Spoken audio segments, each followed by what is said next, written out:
Hello and welcome to Game 10 of the 2025 USA Quad Series held here in the amazing city of Phoenix in the incredible state of Arizona in the one and only USA. We have reached Game 10, ladies and gentlemen. We appreciate you here watching, and I'm sure you appreciate what you've been viewing. Joining me in the commentary box this afternoon is the one and only OJ Hawea. OJ, welcome in. Thank you, Maya. How has the day been for you so far? As I said, Game 10, we've had 9. This whole tournament has 16 games, so we've just gone past the halfway mark. We've seen every team twice. This is the third time we're seeing these men's teams. For you, who's been the standout team? Who's been the standout players? I think the standout team has been probably in the men's open. You're looking at the Northwest. The Northwest, Portland, Seattle, kind of Northern San Francisco teams, Northern California teams. Those guys have been the standout players. Look at guys like Rory Dwyer, who played a couple of Junior World Cups and then has come in and played a Men's Open World Cup in Nottingham, has been standout there. Eric Mendoza, Men's Open captain from Nottingham, has been solid. Eric Owusu has also been great over there in the Northwest team.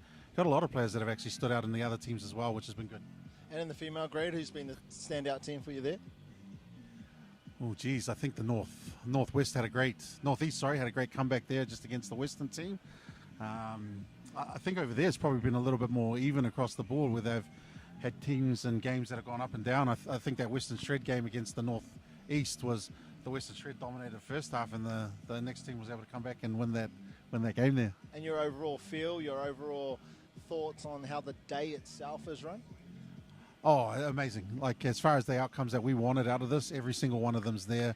You know, we got to tidy some things up. This is our first run at this, and so tidy some things up, but everything that we wanted is there, and we just need to grow from it. There we have the tap off, the Southern Charm running from right to left as you see it on your screen, up against the Western Shred. Western Shred went down in the previous one to the Northwestern Wild, as you talked about, OJ, and I think that was actually a little bit of an upset, I would say. This coming into this tournament, the Western Shred have definitely been the favourites. It's sort of like them and then Daylight second. So the Northwest Wild getting up against them was quite an upset, wasn't it? Yeah, I think a lot of people would have looked at it at the beginning and said, you know, these guys have probably 8 or 9 open players in there, including some mixed open players, and then some, you know, young talent in there like Jarden Whiten out of, you know, moved over here a few years ago from New Zealand. You know, looking at that team, that they would have been the favourites, but I think the Northwest was able to just outwork them. You know, dominated the field of play and played some good defence. Really good defence there from the Western Shred in that first set. Now they have the opportunity with the ball. We see their key player, Tahuahi Berriman, the number 3, just sitting on this link. Nice scoop through there from Roy. Another one of 2 of your men's open players from the World Cup. And we also have Ponga in the middle there, OJ. It must be cool to see all your men from that open men's being split amongst these 4 teams and seeing the leadership and that they're showing in these regional teams. Yeah, absolutely. The 4 that are playing middles and links right now in this group over here, all of them are starting some touch-up in Utah as well, which is even better. You know, a new area. We're going to take our nationals there after we go to Seattle this year. But, you know, if we look over here at the wing, we've got Seth Catchpole, who's a local Arizona boy we took to the Atlantic Cup over in England the year before the World Cup, and so he's just a young kid playing rugby at the University of Arizona who's come along and, you know, trying to make a name for himself. Seattle, this year's World Cup, is that an exclusive or no? That's been well known for quite a few months now. That one's known for a while. I think the Provo, Utah one might be a little bit more exclusive. I'm not sure if I was supposed to tell somebody that, but that's where we'll be next year. Excellent. And what is it about Seattle that excites you going up to that area to have the 2025 National Championships? Well, Portland, you know, it's just down the road. It's not far from Seattle. It's been such a strong, you know, port club area for us for so many years. It's good to take it back up to that area. But Simon Lowe, who's actually reffing this game, you know, he's done such a great job in Seattle and growing that. I think their women's team, you know, came through and won the Women's Open at the last National. So kind of taking it up there to see what we can do as far as, you know, giving them an opportunity to grow the game up there is why we're going to Seattle. Yeah, Simon Lowe, a fantastic import from New Zealand. It's good that one of the imports is, you know, high quality for this touch program over here. And just a massive shout out to the referees. I've been super impressed, had a little bit to do with them today, OJ, just in terms of how keen they are to develop. They just don't get this touch anywhere, do they? So this opportunity for them is amazing. There's 15 referees, 15 of the top referees in the USA here at this tournament. doing back-to-back games in some instances. So it's great to see that not only is an opportunity like this a development for the players, but then also the referees. A massive key ingredient of what we're trying to do with this series, right, is bring those referees. And I mean, I think you talk about a little bit to do with it is probably an understatement, Maya. You know, you've been here for long enough helping us out with these referees. A massive part of why we're able to have some of our referees go to a World Cup, and a big part of why they're developing, you know, helping there with Jay, other people that we've had along the way, like, you know, John Dusto, Cam McDonald, a lot of people who have come in from England to help us out as well. You know, it goes back to the times when Matto would come over, you know, and help us out over there. So we got a lot of people to be appreciative, but you know, you as well, a big piece in all of that. I was going to take that as a compliment until you added Cam McDonald's name in there, and now I realise it's a tick box. So anyway, we move back into the game. It's been a really good battle. The Southern Charm, defensively very strong up against this Western Shred. With the ball now, Enosh, we've seen him there trying to go to this left-hand side. Didn't quite ball go to hand. You know, a couple of things about the Southern Charm that I like is they're probably our most spread out region as far as the teams. You know, you've got guys from Denver all the way through into Texas, you know, and Texas being such a big state, you even go into New Orleans. So Bobby John's out there who played senior mixed at the last World Cup is, you know, doing some good things down there in New Orleans. But, you know, we just saw a little bit before a set that they came on with young Ari Garza out there. Ari was playing under 15s at the Atlantic Cup a while ago, but he's out here playing men's open. You know, an opportunity for him to play against some of these guys who have played multiple World Cups is quite an experience for him, and he's holding his own out here as a young fella. Bobby John, what an athlete. He was there last night at the All-Stars, the Quad Series All-Stars skills competition, doing the sort of, what type of Bronco was it? Oh, modified Bronco, I think. Modified Bronco, yeah. The only way I would do a modified Bronco if they modified it to only going out to the 10 metres once and it was finished. Otherwise, these athletes can stay here. Charm now, real good momentum, nice flow through that orange zone. I know, again, having worked with you a little bit, fundamental skills are basically your non-negotiable, and that's what it's all about. And you've never been prepared to move on to all these other fancy moves and structures, etc., until the fundamentals are sorted. Your impression of how those fundamentals have been implemented today across both grades and all teams? Oh, to be honest, some of it's been, if I'll be honest, a little bit disappointing, you know, but to be fair, these guys haven't played since Nationals last year, but some of those fundamentals are out the door. I think that's why the Western Shred, you know, as being favourites, weren't able to get above. They didn't, you know, three sets in a row, they wanted to turn the ball over. So I had a chat to some of those boys and says, you know, if you don't want to do that, then, you know, you don't got a spot playing, you know, any more high performance touch. You've got to have those non-negotiables be the first thing on your mind. Another great touchdown there for the Western Shred, taking a bit of a commanding lead in this game. I think Sione Latoy put that on. You know, played a couple World Cups, one men's open, one women's open. Him and his wife, you know, been out here playing touch for a little bit here. It's pretty cool to see them both playing still at this level. Yeah, I'm not sure. Sione would have to look down on the crest of his shirt to know which team he's played for. He's played for that many. Great little story with him. He's taking me out paddleboarding in the San Diego Bay. What a place it was. And we're out there and I'm thinking, obviously, if you're taking me out paddleboarding, you've got a paddleboard, you must be good at it. He falls in the water and tells me he couldn't swim. So, well, he grew up in Arizona. Yeah. I remember when he got over here and he was playing rugby over here in Arizona. So, you know, we don't do much swimming over here. When it gets warm, we're trying to stay cold, not get in the water. There they hit back. Great touchdown from the Southern Charm. Couldn't quite catch the number who set that one up. Excellent time to hit back. I think Christian Sanchez, young kid that grew up here in Arizona. I think he's played 2 World Cups, played in Malaysia, Men's Open, and also in Nottingham. I think that was Christian doing that, playing out of Denver right now. Western Shred 2-1 up against the Southern Charm. Great lift there from Enosh. Enosh is just quite an interesting story, mate. If I could take a second, you know, he played for us as a young kid in Australia at the World Cup in 2015. Then almost went missing for about 4 years, and now he's come back and he's running some stuff in Dallas again, trying to get out here and, you know, get back into the national program. Missing in Australia or missing to touch in USA? He might have gone on a walkabout in Australia, but he's a bit of a soccer enthusiast as well, so I think he was playing some soccer during that time. Yeah, incredible athlete. I'm sure he can do anything to an very high standard. But while we're talking there, the Western Shred get across, now 3-1. Just as Southern Charm fought their way back in with their touchdown in the first half of Game 10. I look at some of these people here because the Western Shred's right in front of us. Kelson Pupunu here, number 10. I was able to coach him in some of the All-American stuff from a rugby standpoint. Kid out of University of Utah, played over there, so now he's come back into the touch world. Ryan LaHood down there coaching, pulled him in there and has got him out there playing, teaching him the ways of touch. He's starting to look like a touch player now and not just a rugby guy. Yeah, it's amazing. So many different journeys on their way to this tournament, to touch actually in this country. It's crazy to think you have all these assumptions about the USA and the millions of dollars and millions of people playing it to get over here and realize it's so different.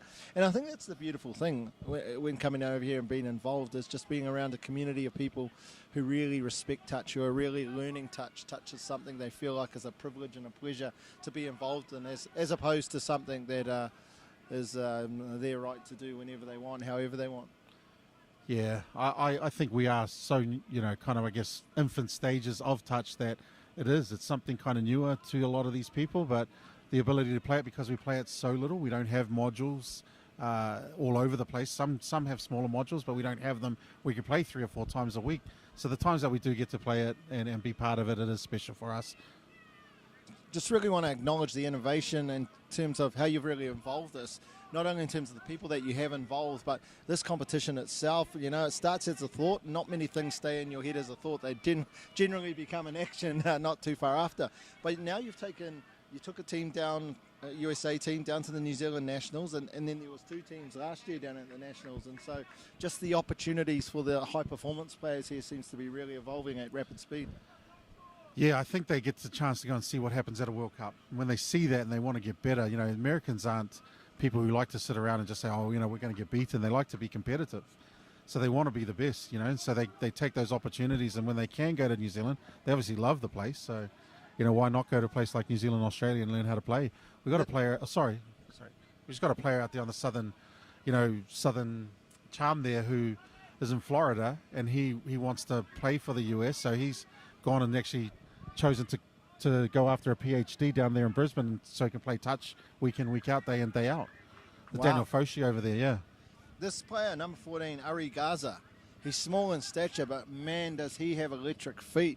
Do you know much about him and where he's at in his touch journey? Yeah, Ari's the guy I mentioned before that we took to the Atlantic Cup as under 15 in the mixed team to Nottingham just the year before the World Cup. He's out of Austin. His dad has got him involved in touch with Steve Watt, and he's doing some great things down there. And he's out here competing, He's not just a young kid out there just making up numbers. He's actually out there competing. And I introduced him to some of the open players earlier today, and says, this is the guy you got to watch out for. So Ari's coming. He's coming along. He's going to be good. Looks like a beautiful set of offense there from the Western Shred, but unfortunately that last pass went forward. It was our man again, the number 13, Sione Latoi. Always had a big ability to throw that big ball, eh? Yeah, he's got a massive smile. That's what I like about him. You'd never know if he was unhappy. He's such a good human. Yeah, always smiling. It's funny, eh? Like you said, if he's angry, he's smiling. If he's happy, he's smiling. I like that from the Southern Charm. Did they get across in that right-hand corner? Referee takes 2 steps back, awards the touchdown. There we have it. Southern Charm across for their second. 3-2 now, up against this Western Shred. I like the fight here from the Southern Charm. When they really get their flow on through that orange zone and they really set things up with their rucking patterns, the attack that comes off it looks really pretty. Yeah, I think that they're trying to get the opportunity to kind of fragment them through the middle. And then when they do, they've got the athletes that can go and exploit them. It's been good. You just seen Ari run down Pungavea there.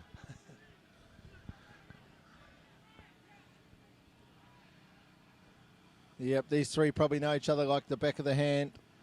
Roy Tahuahi and Ponga, beautiful pass. Jarden Watane. The man that hadn't been named, Jarden Watane. What a gorgeous left to right pass there. Just comes in off a 33 peel.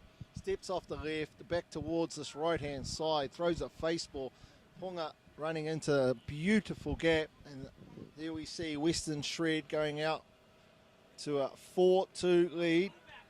as we creep into the end stage of this first half. Just under 7 minutes to go. The Charm, though, they'll want to hit back straight away. Punga, we've been lucky Punga's moved back to Hawaii. So Punga grew up in Hawaii in a little place called Haula there, close to the North Shore, right? And he's been in Utah for the last little while, but he's decided to go home. So we're kind of putting a little bit of pressure on Punga, get some touch going in Hawaii. You know, where can you think of a better place to go and play some touch than Hawaii? I know we had a World Cup a while ago, but you know, how nice would it be to play out there on the beach? There is so much better things to do than play touch, I tell you, in that beautiful place, and it would be called relaxing. This place, what do we get up to today? 107 degrees, I heard. Fahrenheit, that is, for our Southern Hemisphere watchers. Mate, I think you might be fudging those numbers a little bit. I don't think it's that hot. Oh, what was it? Was it 106, was it? Maybe 106. But it was a nice, warm, balmy day, but it's actually cooled down into quite a beautiful night. We look over there at the mountains in the background. It's actually looking quite stunning. I'll tell you what's more stunning than the weather. As we drove here in the massive things you call cars, but they're like the size of the trucks back home, the speed limit was 65 miles, right? So just about 110, 112 kilometres an hour. I had a look at what we're doing. It was 90 miles, 150 kilometres. You would lose your licence, get thrown into prison for about half your life back home. I don't know whose car you were in, but it definitely wasn't mine because I don't drive over the speed limit, Mike. No, he doesn't. To your wife, Liz, he definitely wasn't. But I will tell you this much. In Phoenix, it doesn't matter how fast you're going, someone's always passing you. It doesn't matter what the speed limit is, someone's always passing you. Amazing city, but the shred. Yeah, I think the Southern Charm there look to exit and just have a quick little turnover, giving these guys another shot at the line. Oh, Brandon Smith out there, the wing. Yeah, Brandon Smith there playing in San Diego. Nice ball out there to the winger. Yeah, it was nice setup there from Anton, another one of your men's open players, out to Brandon, as you said. Lightning he is. Yeah, I think Josh Himber is probably the key catalyst there. You know, he's one of the main players in the men's 30s at the World Cup there, doing some great things down in San Diego with Danny Miano and the crew down there. You know, the things that they've been able to grow. You know, they took their women's team to the, you know, open final in the women's, and then, you know, these guys there that are growing up there. And I know Josh is helping Danny out quite a lot down there. It's really cool to see. So, OJ, just looking forward to tomorrow. This is the last of our men's games for day one, 2-day tournament. We've got 2 more games after this. They're both in the female grade. We'll see their last of their round-robin games tomorrow. What's the structure of tomorrow's games? Well, a team that's won the most games, we're going to kind of rank them. And I've got to tell you, Mike, like we really haven't, well, I haven't been looking at kind of what the outcomes are of these games. We just want to get as much touch. But we are going to rank them in what they've finished. And 1 will play 2 and 3 will play 4. Kind of just get 1 more game there to kind of let them think that they walked away with playing some good touch. And so only 4 games tomorrow. When does that first one start? I think we're back at 9 o'clock. Yeah. Yep, 9 o'clock. I reckon we should, when we play in Phoenix, start at about 5 in the morning, take a break at about 10 in the morning, then come back at 5 at night, because the weather now is amazing. It's down to 100 degrees right now, which is fantastic. It's bearable. 100 degrees, mate. It's beautiful right now, and I think your plan is right. Like, start early in the morning, get the lights out here, and then finish maybe at 2 in the morning, you know, because it is quite balmy out here. And straight from the 2 in the morning game, straight home. Yeah, definitely straight home. Strong ruck there from Roy. And now Kelson Punu comes on, the number 10. Looks to go short. He was falling over when he passed that ball. Great pass there from Alex, the number 12. But good defense. 5-2. The Western Shred find themselves up against the Southern Charm. Southern Charm now, as we creeped into the last 3 minutes of this first half. We're wanting the next to score. 3 touchdowns. It's a big score to come back from, but not impossible. They'll definitely need to be the next to score, though. The Southern Charm, very direct. 6 again. Perfect opportunity. If you're not going to get a touchdown, you want to get a reset, and the Southern Charm do. Yeah, I think they'd take that as a real positive outcome. You know, had a decent exit, came in hard, and get another shot at the line from that hard work. Christian Sanchez throwing that ball over the top. You know, Christian was an interesting one at the World Cup. We had some injuries and asked him to play a bit of wing, bit of link, bit of middle. By the end of the tournament, I think him and guys like Rory Dwyer had played every position we could imagine at the World Cup. It's sort of the American personality I've come to understand it's. I talked to a ref today, and I said, "Oh, how many games have you refed?" "Oh, this will be my first." I'm like, "What?" So back home, to get to this type of level of tournament, you've probably had to ref for almost a decade to get here, whereas they just turn up and, yeah, no, I can do it. And I mean, that's true too with the players. When we're talking about the situation we were back in the Nottingham at the World Cup, and I seen you ask him, and he was just like, yeah, sweet. All I can do is my best. Give me a crack. I'll go hard. Yeah, I think that's how I ended up playing at a World Cup, Myers. I come over here, I couldn't play touch at all, and, you know, we sat there and says, oh, there's a World Cup coming up, put your hand up and you just go. I thought the story was like you come over and told them you were Peter Walters, and I went, oh, we've heard about it before, and so you went straight to captain, coach, and MVP. Yeah, if I was only about quarter that good, mate, I would have been a superstar. Speaking of Pete, you know, we've been lucky enough to have him come over here as well. You know, we've had a lot of influence over here from back home. A lot of people have helped us out on our journeys over here. Guys like Steve Toki, you know, George has been over here a few times and helped the people out. We're very, very blessed to have those guys over here. Like Pete helped us prepare for a couple of World Cups. He's been a big part of, obviously touch everywhere, but, you know, we've been lucky to have Pete over here. Jacob Hurl goes in for another touchdown. I'm pretty sure he's the top scorer so far in the men's competition. Now, being in America, normally you keep stats for everything. I'm sure that is somewhere. Great hands out there, runs great lines, holds his space, and he's a real competitor. In an earlier game, I wouldn't say he was nearly into fisticuffs, but it definitely got heated. He's a competitor, and we can hear in the background coming up to the final touches for this first half. It's been a fantastic half. Western Shred 6 versus the Southern Charm 2. Oh, I just lost the almost ball. seen something out there. Skylar Talley out the ball, at the back, the ball there. Skylar Talley out of Austin, Texas, doing some good things growing the sport over there. And then we have the halftime hooter. The final touch was made. The referee has called halftime. We'll take a quick break and we'll be right back for the second half.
Here we are back with at the first half break in the game 10 on day one of the 2025 Quad Series, the USA Quad Series, the inaugural USA Quad Series, and an incredible event it has been.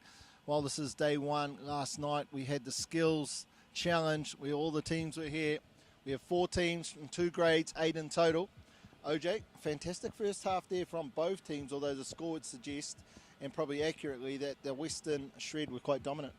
Yeah, they've probably just got a little bit too much experience when they're attacking. If they can control that ball through the middle and actually finish their sets, they're going to get a little bit more opportunities down there. There's got too many people who have played quite a lot of touch, so they can exploit some things on the line when they get down there.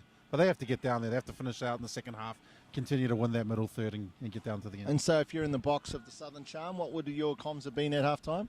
Oh, honestly, it would be probably to continue what we're doing from a rucking standpoint. Defensively, like if I'm being honest, there isn't a lot more that they can do other than continue to learn. A lot of them haven't played at this level before, and a lot of them haven't played together. You know, you've got some World Cup players out there, but they're more in the Masters division. It's got guys like Mickey Bateman, who's played some very high-level rugby over here, but defensively they're just not going to be able to put a lot together to do it. It just need a little bit more time doing it, and they'll learn from it. They'll be good. Bateman here working with Bobby Johns, number 23. Hasn't had his hands on the ball much. It'll be interesting for the situation for him. Normally, he's one of the more dominant players in the teams that he plays for, and he was over at the World Cup. Yeah, Bobby Johns had a great World Cup. You know, he's probably one of the main stroke options in that senior mixed team, and being in New Orleans, he does that. He's really put his hand up to work out there. So yeah, I think not having that ball in his hands would be a little bit different for him, but he's done a great job staying in there, continuing to working hard on D. Good ruck set again for this Western Shred team. Bruce Duncan, the number 11. Been a while since I've seen Bruce play, all the way back in the days with your... what was the name of your team, the club team that you had? Yeah, we had a touch team here in Arizona for a little bit. We'd kind of get some players from all over the place, and before we started to really look at trying to make sure we grew in an area. So we'd have a few people play for us from all over the country and all over the place, to be honest. So yeah, Bruce was here. What was the name of the team? I think we called ourselves Two Mickey Touch for a little bit. That's right. Yeah, but Bruce came to Malaysia with us as a player in the mixed open side. And then another fellow who took a bit of a hiatus there for a little bit. I don't think he got lost in Malaysia, but had some injuries there. Now Bruce is coming back and trying to get some people running here in touch in Arizona and doing a good job of it. Oh, unfortunately, a penalty going against the Southern Charm. I thought it was a really good set defensively. But unfortunately, they just weren't moving forward out here in the link. Going to be pretty hard to hold out the Western Shred with a full set. Roy has the ball. Lovely touch. Yeah, way to get up off the line there, Scott. You know, Scott played a mixed open, did a really good job for the mixed open team over in Malaysia as well. Yeah, out there out of Colorado. Yeah, it's going to be very hard with these four people playing together in the middle. They know each other pretty well. And I think T's been playing that play in the backyard with his brothers Sean and Tainui for quite a while, that out ball there. Another two names in that two Mickey team? Yeah. I think we could go down the list and see probably about half the people at the beginning were playing in that team. Was it a talent identification type model, was it? Who's good? Sweet, you're coming to play for two Mickey. I think we're just trying to get to a tournament, mate. See, this is the part I've been impressed with the Southern Charm. They just 100 miles an hour, really, really direct, and it really puts this defence under pressure. They just come up with an error, an unforced error that just stifles their momentum and obviously takes away any opportunity to get across the line. But I'm really loving the way they ruck it out.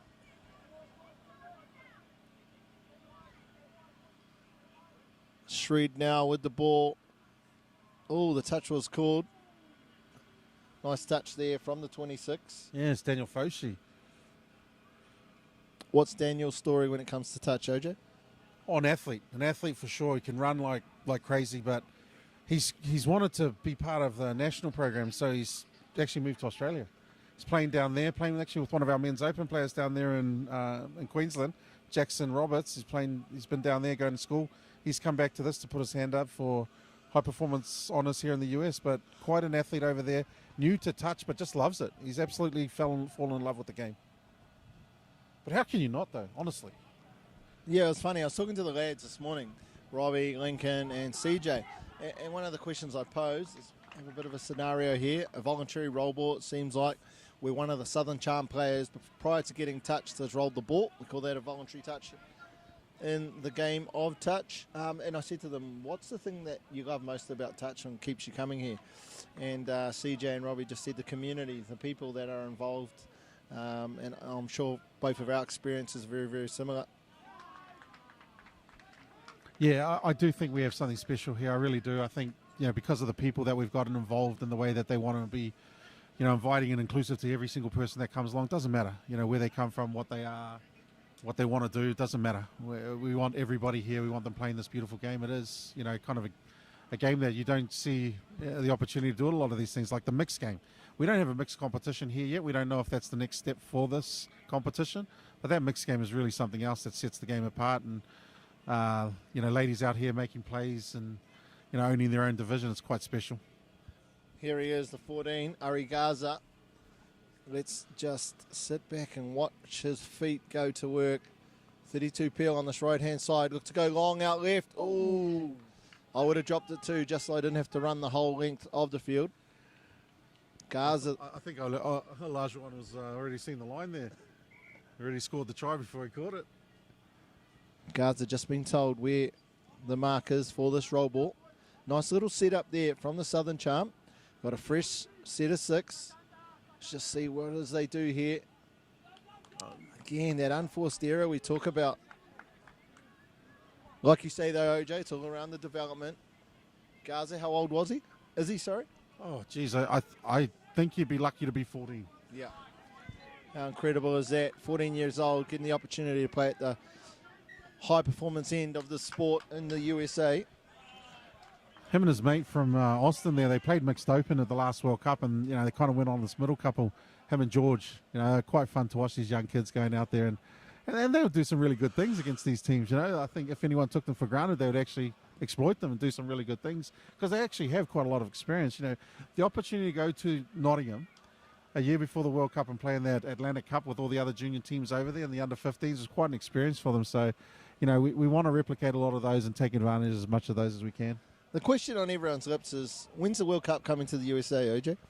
Jeez, I wish I knew that answer too. We'd love to have it. We've probably got some facilities that would really do a good job with it, some cities that would love to have it as well. I think before I... Wow. And Enosh just gone down the sideline, turning back the clock. Electric speed. Enosh Griffin. Looked like there was nothing on. The defender had everything under control. Then see you later. Fantastic touchdown there for the Southern Charm. Sorry to cut you off there, OJ. No, just the World Cup. We'd love to have it over here. I'd like to see it happen here before kind of like either finish up being part of this game or whatever's next for me. Penalty again against the Southern Charm this time. I think I couldn't quite see the signal for being offside. The dynamic for Tahuahe, Roy, Ponga. What do they come up with this time? It's a simple 33 quickie in the middle. Gets on the outside. Roy steps back, slides under, but the touch is caught. Fantastic work there from the Southern Charm middle defenders. Yeah, great position by the referee there to be in the right place to see everything that was happening there. Is right there where the ball's going to go. Nice pass. Gets Ponga on the outside. Winger holding to take care of his winger, unfortunately.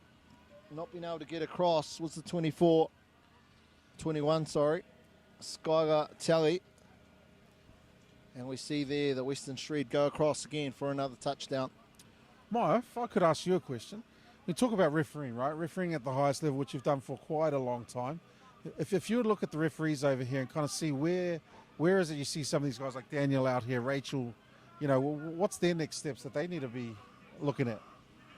Yeah, well, just speaking to Daniel, I actually said to him earlier today, his temperament, his personality really leads towards being a fantastic referee that achieves good game outcomes with the players in mind, as opposed to a power tripper that goes out there to dominate the game.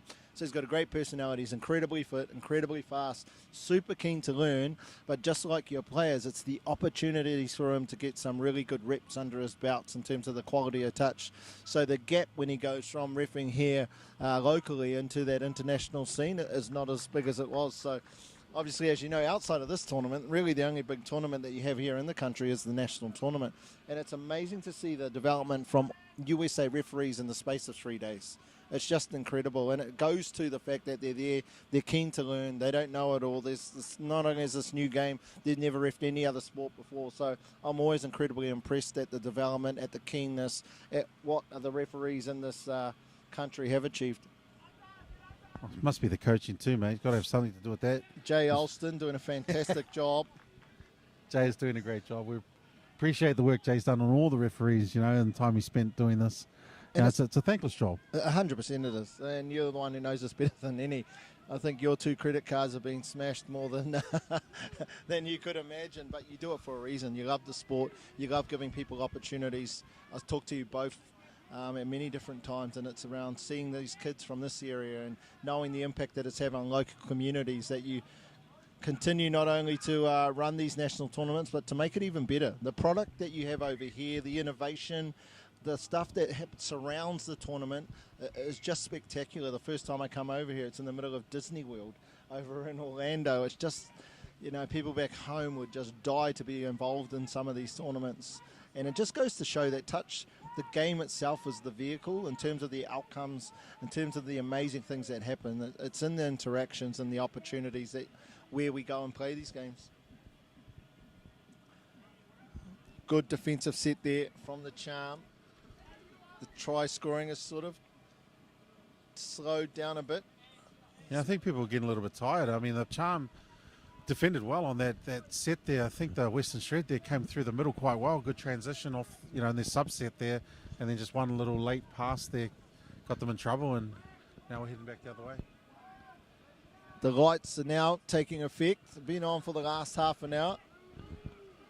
Yeah, I can't wait to see these last 2 women's games under the lights here. We kind of planned that way to give them this opportunity under the lights. It's going to be awesome. Backdoor play. We see the sweeper go around to the left-hand side. Fake the sweeper, come back to the right. They're rewarded with a 6 again. Good honesty from, I think it was the number 12 there for the Western Shred. It's Alex. It's Alex again, yeah. Another one of the crazy people that went in the modified Bronco yesterday. Enosh now, with a flick of the wrist, throws a 20-metre long ball to this left-hand side. Excellent touch there from the Shred winger. Keep control of the ball. The Charm have their opportunity. 32 Peel coming again, back to this right-hand side. Bobby John, what can he do? Can't quite get outside of Conor McIsaac there. Conor McIsaac, a young kid growing up in New Zealand, is over here playing rugby at the University of Arizona. His dad actually reached out to me when he was on his way over here to say, hey, my kid's played some touchdown there in Southland and would like to keep going. And so we're lucky to have him out here, and he's showing his goods out here on the field today. You got 130 athletes playing at this tournament. How many of them would be expats? Oh, geez, I'd hate to admit it, but probably half of them. No? Now, if we had this tournament 10 years ago, how many would be? Oh, probably all of them. Yeah. Yeah. And that's the growth, right, in terms of the domestic growth. We talked about these referees. When I first got here, I think there was 2 American referees and 6 player referees from America. The rest were imports. So it's great to see the development of local product. Yeah, I think those 2 referees might have been Jay and I. Well, definitely Jay. I don't think you refed any games. Oh, I blew the whistle. I don't know if I moved out there, but I definitely blown the whistle. And we just see them cross over for another try there. Long ball out there. Young Jacob, Yep. out there on the wing. Local Arizona boy. He's just in the sub box in front of us, stretching out his calves. I think that's from scoring too many tries. He's got to be the leading try scorer here.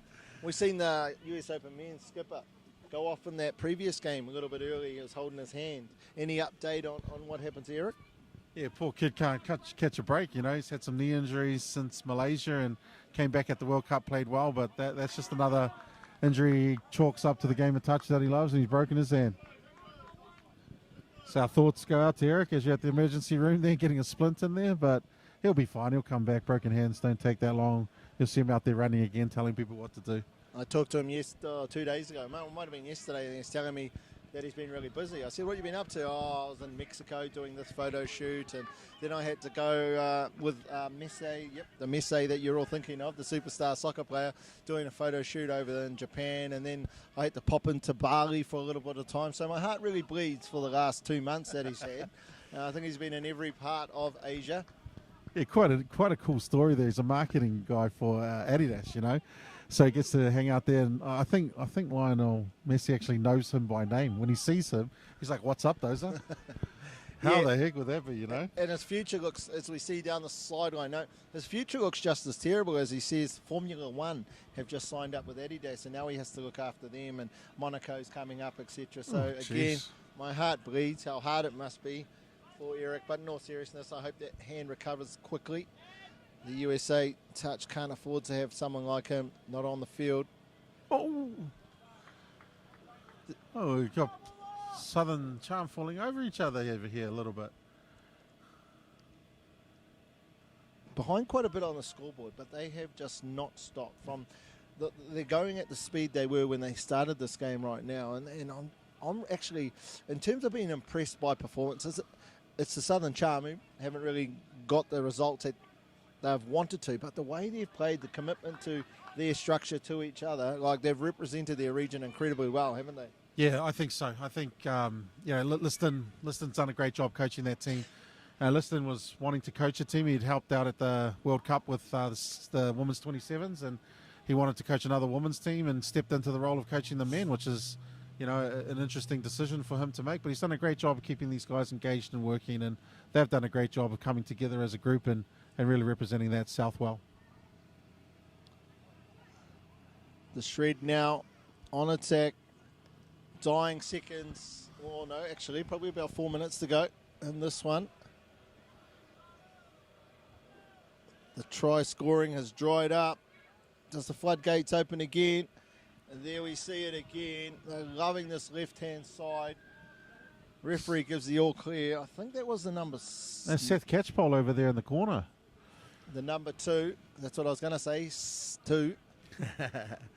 Oh, I think you were saying Seth. Seth, yeah. Seth's grown up here in Arizona, a local boy, but both his parents from New Zealand. And his dad, little Pākehā fella from Te Kaupata. Dang, local. Yeah. Grew up playing league, so he's brought his son up to enjoy the game of rugby league. So every time Seth's gone back to New Zealand, he's playing league with the Cuzzies. Little tough kid he is.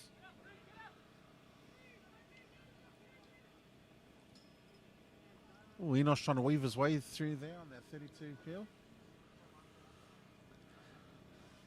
Now see the effects of the sun, which is pretty low, almost directly behind where we're sitting.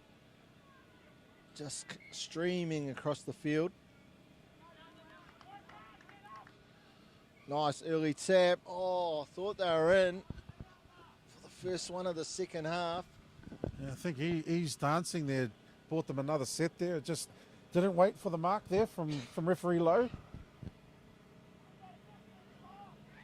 Come on, Charm, get across. They deserve one.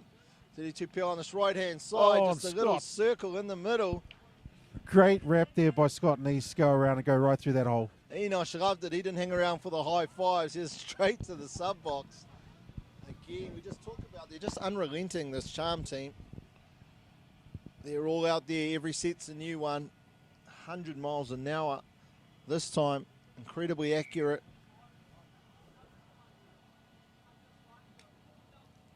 Like we say back home and everywhere else, the only thing that you must do after a touchdown is defend the next set. Yes, I think the Charm finishing out, defending it, and then getting off the field, I think that would be a great outcome for them after that set. Good set of D. And let's watch the part we've been really impressed with. Nice extra passes, strong touch. They've earned themselves a penalty, and that's what you get when you play direct. Put the defense under pressure. They're a bit gassed too, are the Shred. So in comes a little bit of a hard touch. Fresh. I think Josh Embry was trying to get some of his skiing skills out there or something. Josh got an interesting story. Coached ski team for Australia. Wow. The actual Winter Olympic ski team. That's interesting in terms of just saying Australia and skiing. Now, obviously, they got beautiful skiing over in that country, but it's not the coldness of the country that you tend to have come familiar with. Fighting to the end, the South there just ran out of bounds. Last 20 seconds. Charm, can they hold out the Shred team? They'd want to finish on a high. And there is the hooter. Oh. Incredible game played by both teams. The Southern Charm up against the Western Shred. The Western Shred take that one out convincingly, but it was the purpose of this tournament was seen right there. The development in the Charm, the opportunity for them to do so. Great game of touch. 2 to go. Don't go anywhere. Be right back for the second to last of the Women's Open grade.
tomato.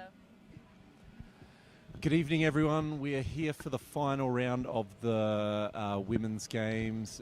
In front of us, we have the Northeast Rampage versus Southern Charm. There will be one more final women's game tonight after this one. However, in commentary tonight, I have with me Caitlin Sagado, a previous women's 27s player at the recent World Cup, who has played with a lot of these players and against a lot of them, so we'll be able to provide some expert tactical awareness of what's happening on in the game. Caitlin, what do you see happening here? Yeah, I'm really excited to watch these two teams play. I think the second game that the Southern Charm had, they were really able to expand. A lot of them are mixed open players, getting a real opportunity to what the women's game looks like. So they'll come out with some fire in this last game. And the Northeast Rampage, they're trucking along. They're coming out steady and hot after their first two games. And I think their flow is really going to show in this last game leading into tomorrow. Fantastic. We're just about to kick off. Northeast Rampage are running from right to left on your screens. And Matthias, the whistle will be on you.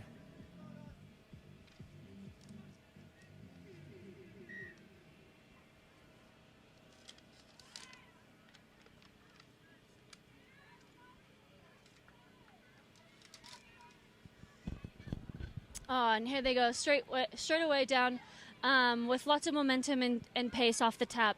Really energized and ready to go for this last game that they've got today.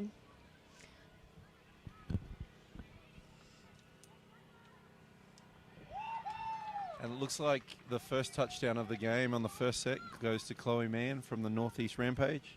Yeah, Chloe's got an awesome low dive, and so I only can imagine that looked amazing on screen as it did here in person. Chloe's been one of our more successful women's players, getting a run at the past World Cup in the Women's Open division, and really setting the tempo forward for a home club of New York. Bringing along new players as well into the game and working through with them into a journey, I guess, Caitlin, on experiencing touch at a higher level here in the US. Yeah, it's been great to have her step into the Women's Open program and really showcase the things that she can do. We see the Southern Charm now down here. I think that's CK with the ball. She's going to take a dump, and we'll have a nice little pass there. It doesn't go to hands, but good set of six here for the Southern Charm, and we'll see what it looks like for the Northeast Rampage as they ruck out of their box to their box. Great pressure here from Southern Charm. Really love to see the energy lift that they've got starting the third game of the day. It's been a long one for all of us, but love to see the energy and high pressure here in their transition. A little friendly teammate action. No, I got you, says Charlie to Inez, as they played together at the last World Cup and the Women's 27s team as well. She's really great, Inez, at just scooping and having a go at that offsides player, really challenging them to try and find some space through the midfield. Well, the Southern Charm here have done a really good job of keeping the Northeast away from the scoreline, and just as I mentioned that, they have a changeover here. It looks like it was an obstruction call. I thought maybe he called 7 on the field at first with his hand motions there, but I think it was obstruction. So good field positioning here for the Northeast Rampage, and we'll see what they want to do at the line.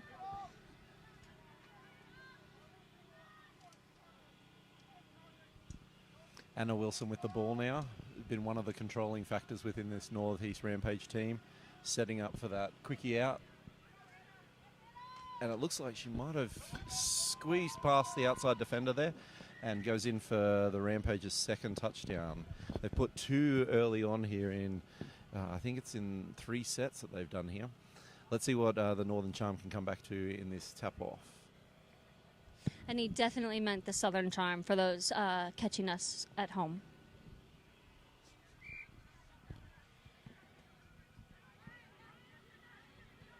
The Southern Charm are going up the middle, piercing up to get to that scoreline. The 33 platform. You know, it's nice here. I see that they've I changed up some combinations in the midfield, trying some different combos. We've got Agnes running with Jordan Heller now, which is really cool to see. She was running with Katrin Diaz earlier today. And so just Southern Charm, not afraid to mix it up, not afraid to try some new things, and really understand what it means for them to grow together as a team in a region. Penalty late in the touch count here will really help them get through those extra touches down here on the line. And we do have Jordan Heller going in, but touch before that ball was down. So still plenty of touches left in this set to make something happen. Yeah, it's really exciting that this Southern Charm team really loves that 32 peel platform. But you see Agnes here scooping off of that 32 channel and just taking it short side again. I'd love to see them work more towards the open side. They started to get the hang of going open side in their last game, so we'll see if they're ready to make that change for this one. Give them a few more options. Great yards there on that first touch for the Northeast Rampage. So the Rampage now 2 at halfway, really putting the pressure on this Southern Charm team to make sure they're in good position for those final few touches. And we have a long ball out to the wing there. Great defense there by the Charm. Back into the middle now. Inez pinpointing who she wants the roll ball on. Yep, there she goes, just happy to get people, make a defender change directions and just create some space and opportunity for her team. The Northeast Rampage team haven't had much of an opportunity to play together here before this tournament, so they're still finding their feet a little bit, but the combinations have definitely been helping, as you've seen progress over the last couple of days. And here we have a breakaway by no other than Agnes Furitz. Great inside ball, and look at that. Might have put the Charm here in there. Let's see. He's going to tell her that was a great touch, great effort, but he's got ball down first. Oh, the sideline referee's coming in. Let's see what they've got to say. Giving the all clear. He's happy with that ball being down. What an awesome setup to just create some momentum and get down the field for that Southern Charm team. Really happy to see them move the ball around. So that's the Rampage now lead 2-1. You got Anna Wilson out here on the ball with Chloe Mann. We'll see what they want to set up when they get down to that end of the field.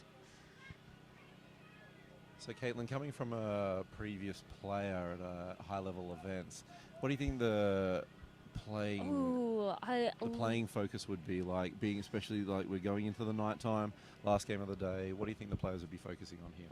Yeah, I think they'd just be focusing on, completing their sets of 6 and winning that midfield battle. It's going to be a grind. It's been a hot day out here. It's been some grueling weather, long day. We started early. We're ending late. They're just going to focus on what I would focus on is that midfield battle and going direct when they get those sets at the line. Great, and there you have it, everyone, from someone who's been here before. Thanks, Glenn.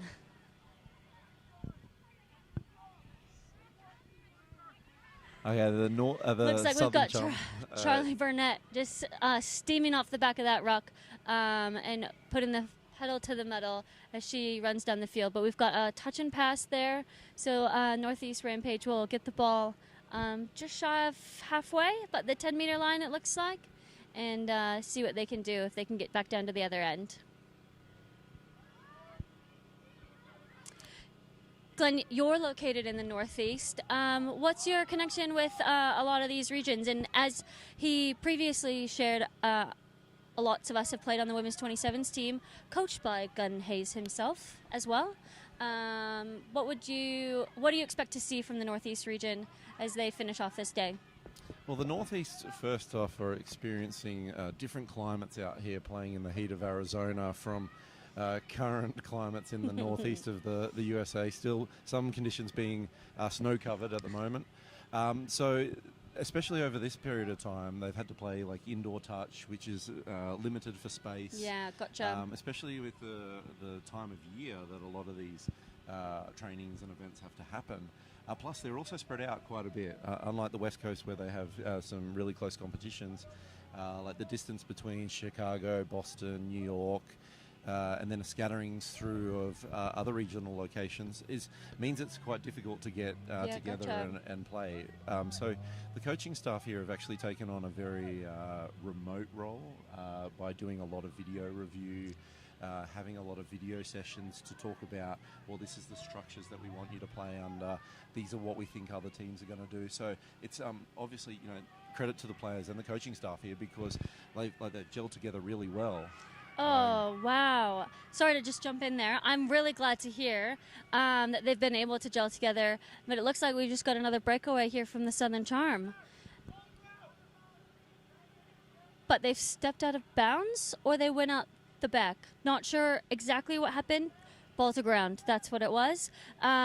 So really great trailing defense by the Northeast region, and love the ball movement that they've got and the confidence to just shift it across the field.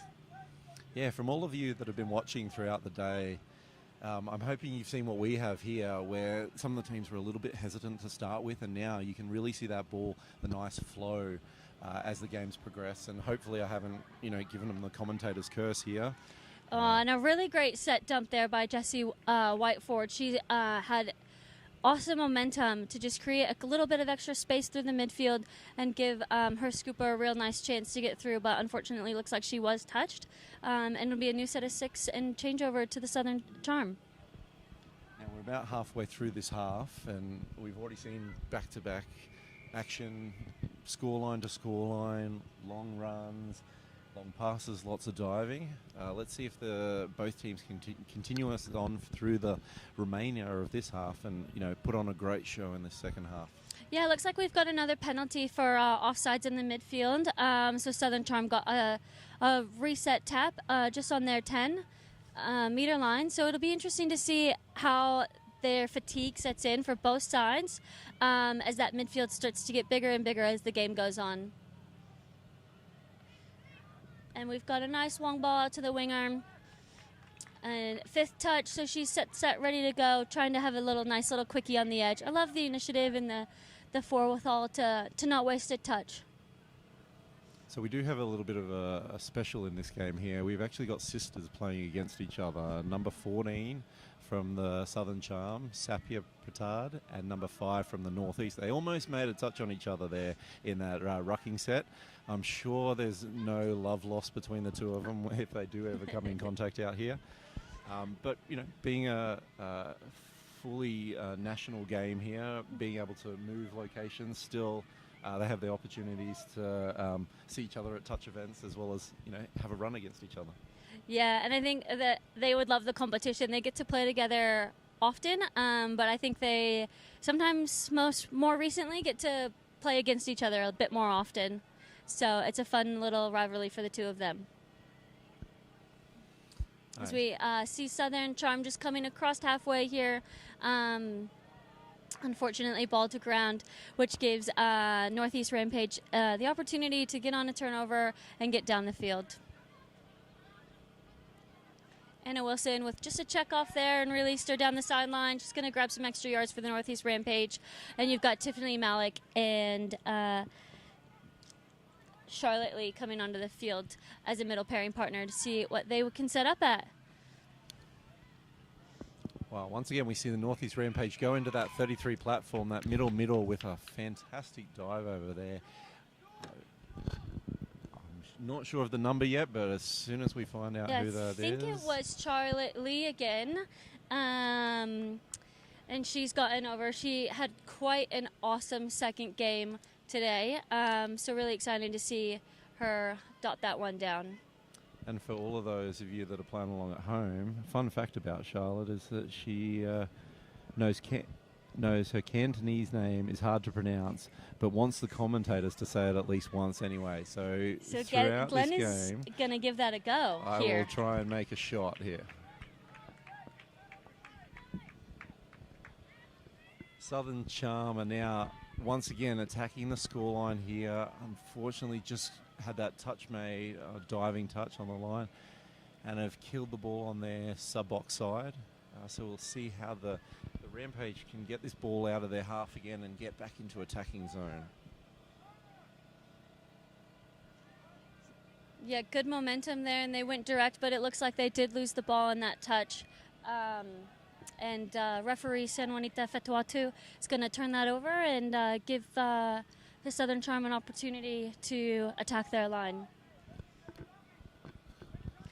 Great fact about San Juanita, our referee there on the line, is not only has she represented the USA in 15s and 7s rugby, she's also been able to compete with Mexico on the 7 circuit as well, and has been a founding touch member of the Portland Hunters Touch Club for our women's program, and really helped develop the game of touch, and sees such crossover between rugby and touch. It's a real spirit of this game, and now has picked up a whistle to referee. That's fantastic to see someone, being involved in all aspects of the game here, and really shows. And it looks like the Charm now have gone in and put that ball down. And she's happy with that. The piercing attack of Katrin Diaz. Normally we see her making 10 plus yards in the middle of the field, and this time she's really taken on that line and pierced through to the defensive line on the Northeast Rampage defensive line. And Catherine would be in that mindset. She'd know she's had a big day. She wants to go direct. She wants to get points on the board, and isn't afraid to try and dive for the line. And in this end, she was rewarded with it, which is awesome. We've got the Northeast Rampage coming down with Anna Wilson, ball in hand, showing it around, setting up here for that 33 play.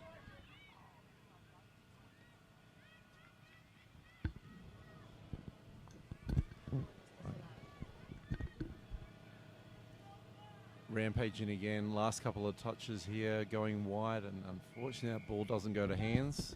So the Charm will now get it close to their sub-box side, giving them easy access for fresh legs as we hit that 15-minute mark in this first half. As you'll see, the Northeast Rampage defensive pattern getting up in their face to try and limit that. The yards made. However, we do have a great ruck there to get all the way up to that sub-box and get those new players on. Yeah, they were able to get 3 at halfway, but unfortunately it looks like 4th just also was at halfway as well. So Jordan Heller will be out there trying to make a few extra meters here on 5th touch to see what her middle partner can do. As they shift the ball around here in the midfield, they'll just turn it over shy halfway, and Northeast Rampage will head down to their box side. I'd love to see the Northeast Rampage earlier today. Was really happy to do a couple of away sets here and there, and I think as they start to feel a little bit more pressure as they come towards their box, we might even get to see another away set that they feel pretty comfortable with. Unfortunately, it looks like we've got an over the mark there that the referees picked up, and so Southern Charm will get the ball and have a fresh set of 6. Charm now going to their box first to get a few players on before that ball starts progressing forward.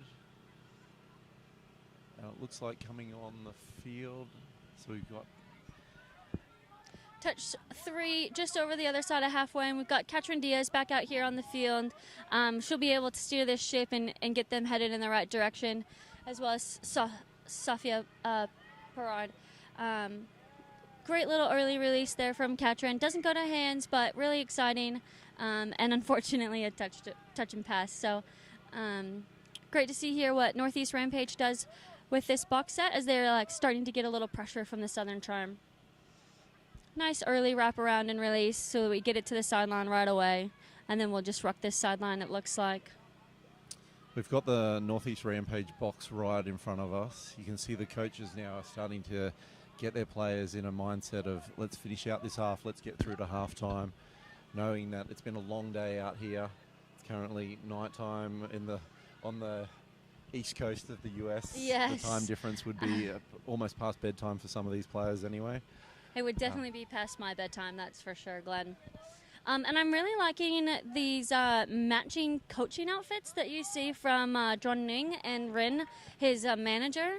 One of the things that you mentioned earlier is they've taken on a real adoptive remote learning situation, and John and Ren are actually located in Seattle and had the opportunity to coach the Northeast Rampage along with Adrian Vanderver. Andre And Vandenberg. I will make a little bit of a call out to Andre. Him and his partner recently gave birth to their second child. Last month it was, so he managed to get a little pass out quickly so he could be part of this amazing event. It's great to have him out here. He's been a real driving force at Galaxy DC Touch, and in the mixed space, as well as in Sevens women's rugby. So nice to see him also helping support women's touch and continuing to grow this game. Charmer making the drive now to their box, getting fresh legs on. The score has been tied up a little bit here, or very close for a while. Let's see what they can do here coming into the line, getting back into that 33 platform. Yeah, It looks like Charlie Brunt taking off from half again, and a long ball this time doesn't go to Charm hands, goes to Rampage hands. Oh, and we've got an over the mark. Oh no, we've taken the intercept, and then it's been beamed over and the then mark. it's been thrown away. So they'll get to take this tap on their 7-meter line, and you've got Christina Swift and Charlie Brunt out there to set up this new set of 6. She's very keenly pointed out Jessie Whiteford dropping. As we hear the heartbeat in the background, we've got about 30 seconds left, and you'll see Charlie just have a nice little go at the line. Good ball movement, really good shifting. Ball knocked down there, so they'll get a new set of 6. But they've got to roll in between the legs. It's not a tap. Here we go. We're in that last 30 seconds of this game. This half, sorry. We've got a half pick up and try I wonder. and score. Yeah, I think it there looks we like go. the referee's caught it, and he might just be sending us to halftime. I think both teams will be grateful to get into hear what their coaches have to say, and come out firing in the second half. So, Caitlin, out of this first half, we've really seen end-to-end action, and we've had the ball movement quite laterally around the field. Yeah, it's been really great to see. We're 3-2 to the Northeast Rampage right now. Glenn, if you were in this Northeast box, what would you be saying to this team? What would you like to see for this second half? Well, they're currently up by a little bit, and they've had some good, successful games today. I'd be telling, as a coach in this circumstance, I'd be saying, keep to the game plan, no matter what gets thrown at us. We know we've been able to execute it before. We just need to stay in the game. Doesn't matter if they score 1 or twice on us. We've still got to stay in this by executing what we do best. And once, from previous games that we've seen, as soon as that happens, the tide starts to turn. You get that flow-on effect, and things just start to go your way a little bit more. Yeah, that's some great advice. I imagine it looks like they're allowing the captains to have that opportunity to speak first, which always helps rally the players, and then we'll see what they've got to say after that. Really exciting stuff here for the Women's Open program. Glenn, tell us a little bit more about your role with USA Touch and what you do. Yeah, so I've been the USA Touch Women's 27s coach for the last 2 World Cups, and assisting within the women's development program by coaching at the local levels, especially with teams for nationals, as well as helping educate some of the players through like refereeing processes and procedures to help them understand what they'll expect during the game. We've seen a big shift, so through the national director, Adrian Whitty, over, I'd say, the last probably 10 years here in the US, of having more of a focus away from females playing in the mixed environment to having a very structured and competitive women's program across for the last 2 World Cups. And as you would have seen through those World Cups, the standard of touch throughout the US is really starting to improve, and it's great to see like we're bringing in new faces. It's not the same people always coming back again. Yeah, and that's such great math there with your years, because we are in 2025, and the first Women's Open team to go to a Touch World Cup was in 2015. But previous to that, USA Touch hadn't had a women's division yet, so a lot of women who played in that 2015 Women's Open team were mixed open players, and coming out of that World Cup, it showed a real need and also want from our community that we wanted a women's division. We wanted to be able to play women's touch, and it's been great to have both you and Adrian in that space to help grow it. So thank you for everything you've done. Thank you very much. It's a really great environment to be in, especially on a developing nation. to come in and work with players and see that progress over time. Yeah. In terms of like the program that's set up here, this quad series is really starting to give these players an opportunity to play at the higher level games outside of their usual club, where they're spread out all across the country. Here they're filling up 4 teams, and we've really seen some of these experienced players bring along the inexperienced players or the newer players to the game. Yeah, absolutely. And give them that opportunity to shine on an international stage, basically with all these live stream games here. Yes, absolutely. And it's been really great. So you've got the Northeast Rampage coming out of their box, but big pressure from the second half Southern Charm team. They are not letting up. They would like to see what they can bring this second half and put on the pressure. So they'll get the ball here back in their half and get to move forward a little bit. They'll get some fresh legs on the field and see what attacking platform they want to set up. The half was Cindy Campbell there. Fun fact about Cindy is she recently got engaged. So congratulations, Cindy. Oh, sorry, she recently got married. But so congratulations. And there is another player that recently got engaged. There's a player on the Northeast Rampage that recently got engaged. So yes, lots of excitement happening. Must be a good time for touch players in our community.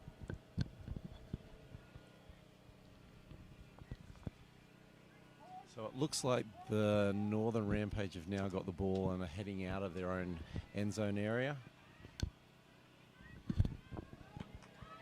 With a great drive here, getting up to almost second touch by halfway. Yeah, and just continuing with that momentum. As you can see, the Charm are starting to tire a little bit from those long runs. Let's see if the Northeast Rampage can put one on the board after halftime to just...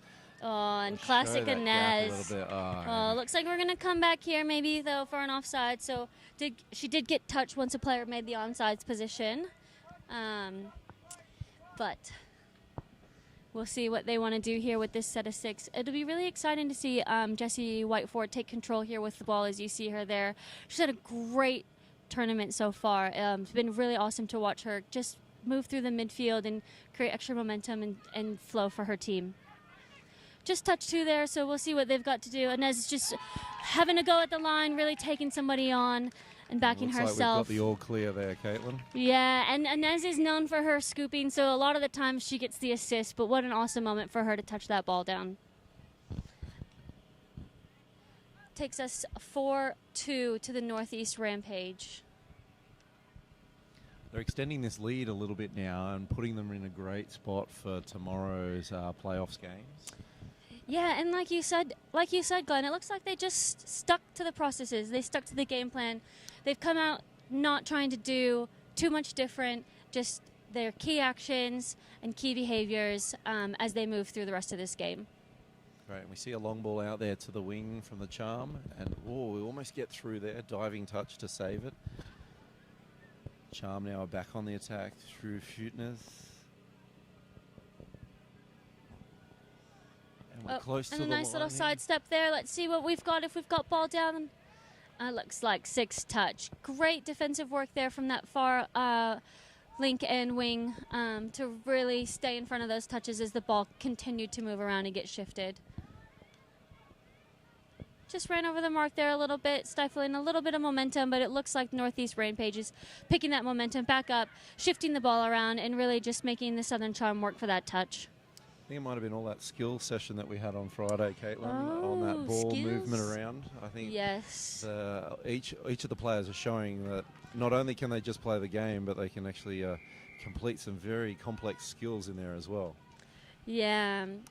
For those of you that missed it, we've started to insert a US Combine style skills, or let's say NBA All-Star skills session for our touch players to show off a little bit more rather than just in the game that they have. Yeah, Friday night was a really exciting opening to the quad series where we had a skills showcase and had players competing in different individual events and team events to really highlight the weekend and take us to an all-star weekend vibes, all-star weekend feels. So as we see the Southern Charm take this ball down to their side of the half, Katrin Diaz there, ready to shift around. And, you know, fun fact, I've never seen Katrin Diaz play touch without a hat on. It is a staple of her touch bag. Probably one of the first things she packs. It was a high debate in our World Cup team whether we were going to go visors or hats. Luckily, we finally found out that we could go either. But yes, we had a strong visor pull and we had a strong hat pull thanks to Katrin Diaz. And it looks like we've got a little bit of break in play here where we roll back into it, and as Northeast go back to their box again, making good yards on that first touch. Chloe Mid not afraid to take a sidestep and see if she can put her pace to work and continue to get some flow for her team. There we are. The sisters are lining up now on this close side of the field. Yep, and Inez will have a hard time trying to attack Katrin here, as normally she plays with Katrin, and Katrin is her set in middle. So really great opportunity there for her to just pick with her scoop and really test somebody in and back. And it looks like Northeast have gone in again to just extend that lead a little bit after halftime, really putting them in a good position in their second half of the game. Yep, so it looks like we're at 5-2 now to the Northeast Rampage. And we're just about 13 minutes left in this game. We've got Charlie and Swifty back there out on the field, just doing a few little extra checks off to get a couple of yards and a couple of momentums and a hard touch in there, so they'll get to have a tap a little bit closer to their line. And I'd really love to see them use their links in this play and set up. They love this 32 Rooster, 32 Peel platform, and I'm wondering maybe Tried to score over the if that was the 7 meter line that we thought was there. The nice orange lines are a little bit hard to see under the lights here. Yes. They did look to use that 32 Peel play there, but unfortunately ball didn't go to hands. So Northeast Rampage is going to take it straight up the middle of the field and then shift it to their box.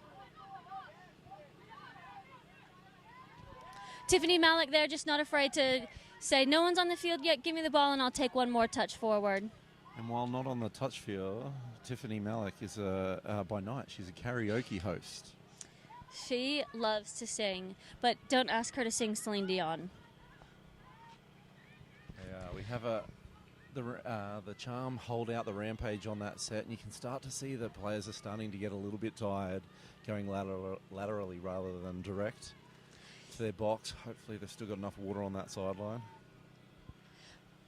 Well, I think you've been the one filling up all the water this weekend so far, Glenn, so I imagine that sideline is full of water. We've got Jordan Heller here just taking the ball forward, creating some more momentum as well with Agnes. Just nice little pass, few shifting balls, and we see it go to ground there. But, again, great momentum, great way to challenge the opposition in front of them and really keep them guessing about what they've got going on. Looks like a little bit of confusion there. Was the ball touched? Did it go to ground? Was there a touch made? So referee just happy to play the touch, have him roll the ball, and keep carrying on with the game. It's Monica McDonald on the roll ball there on the wing, now going to half in. So Monica's playing in the knee brace. Last year she ended up tearing her ACL and received surgery on it, and then managed to get through a really, really quick recovery process and play at the World Cup all within the space of a 6-month period. So fantastic to see her back out and playing, even after an injury, still there competing at this high level. Absolutely, and she's just got such great touch knowledge that she's super valuable to any team that she's in, and she's also like more than happy to just be one of the best teammates you've ever asked for. We've got the Southern Charm headed down the field now as they get into their halfway. Katrin Diaz doing what she does best and just finding some extra meters and some extra yards there through the midfield as she's got Allison setting for her. Long ball out to the wing, and unfortunately I have a little bit of an obstructed view, so looks like touch was made there and turnover to the Northeast Rampage. Rampage are coming out with their similar rucking pattern. The drive and the wrap, getting to the sub-box now, and we hear a little bit of a stop-start close to their box. The Charm are really starting to put the pressure on now, trying to keep them in their own half. and staying connected through the midfield, which is hard to do this late in the day, this late in the game. So really nice to see them regather, regroup, just make these touches and stay together as a team. We've got a scoop here through the midfield, but they've got that defense well connected, and Katrin is on that ball ready for the turnover to go straight back at the opposition. Shifting it over here now, we will see who comes onto the field for the Southern Charm.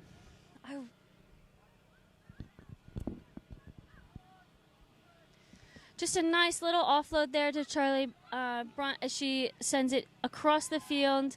Looks like ball was away, so we're going to take the touch here on the wing and then shift the ball back across to the other side of the field. We've definitely seen a difference in the gameplay here over the day in the women's. That was a saving touch there in the corner by that winger. Just highlights to her. Looks like there was an offside penalty that they're going to come back for, but what an amazing touch to save that try by the Northeast Rampage winger. Sorry to cut you off there, Glenn. That's right. I was just saying that, like, when we started out the day's play, we saw a lot of in-tight gameplay. Yeah. But now we start to see a lot of ball movement around the field, really opening up. And then, oh, look at that fantastic dive in there, nice and low. And that looks like Swifty got in underneath there, number 1 for the Charm. Absolutely. And her company out that does recreational playgrounds equipment has sponsored the Southern Charm here tonight. So you'll see her logo on the front of their playing jerseys as she has her own company. That brings the score back in a little bit to 5-3. So there's still plenty of time left in this game. We've got probably about 6 or 7 minutes to pull up those last two, but it looks like the Northeast Rampage. Again. They were not going to keep quiet. They wanted to make sure that they put one more on the board. Trying to see if we can get a number there. But just great heads-up opportunity, ready to take a defender to their short side and really challenge them to make sure that they were honoring that.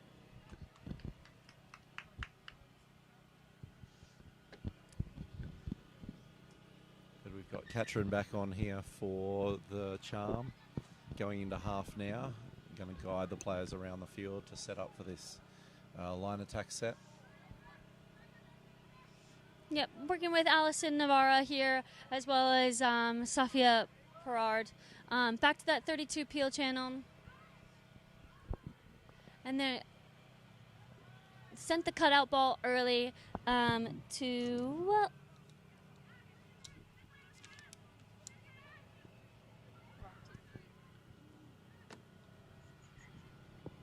okay, the Charm have now turned over the ball and the Rampage are back on attack. we've got Jessie Whiteford here, happy to just take the ball straight up the middle of the field like she's been doing all day long and get yards for her team. Great shift. Once she took that direct hit, the team was able to just shift the ball over to their sub box. But really good pressure there from the Southern Charm to create an over-the-mark call and allow them to get the ball back on their half still. Got CK over there with the ball. She has a really nice show and a really nice ball skill left to right. Fun one to watch in that link channel over there, number 11. 17. The Charm have now get back into their line attack space and just being caught off guard there by the Rampage, not expecting someone to shoot up out of the line there. So the Rampage get the ball back and now can get that ball back out of their half. Yep, just nice little step there by the link to get a few extra meters and get them over the halfway mark for their third touch.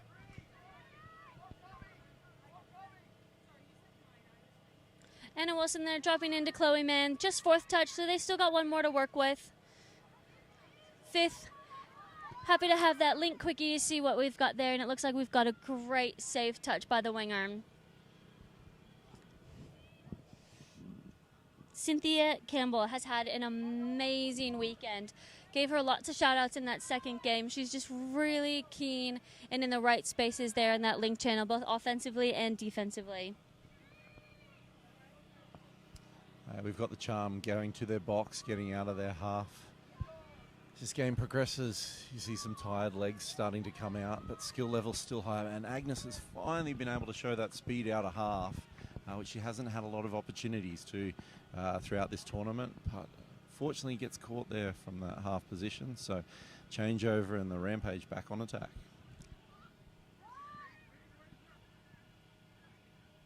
Yep, just a little wraparound pass there. Ball goes to ground, and Southern Charm's eager and ready. They want to take this ball, and they want to transition with their team. So we'll see what Jordan and Agnes will do here on this set, if they decide to stay on the field or if they want to shift it. Early turnover for the Northeast Rampage sees them back on the attack and headed back to their sub-box.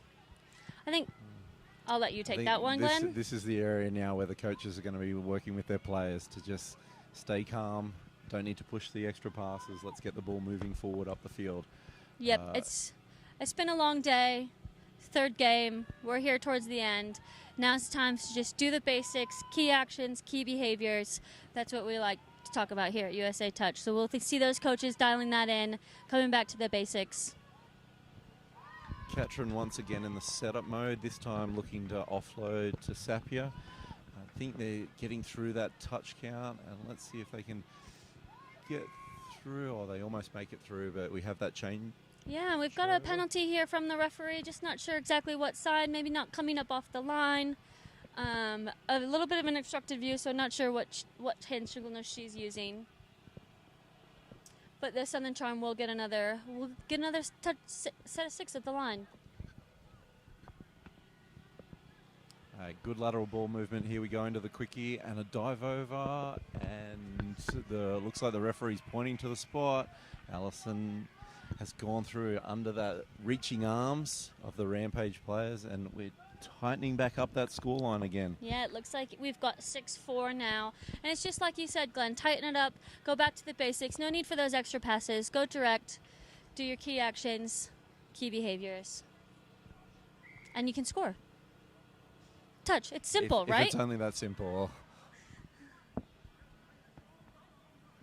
So the Rampage are going down the right-hand side of the field here in a 3-person pattern.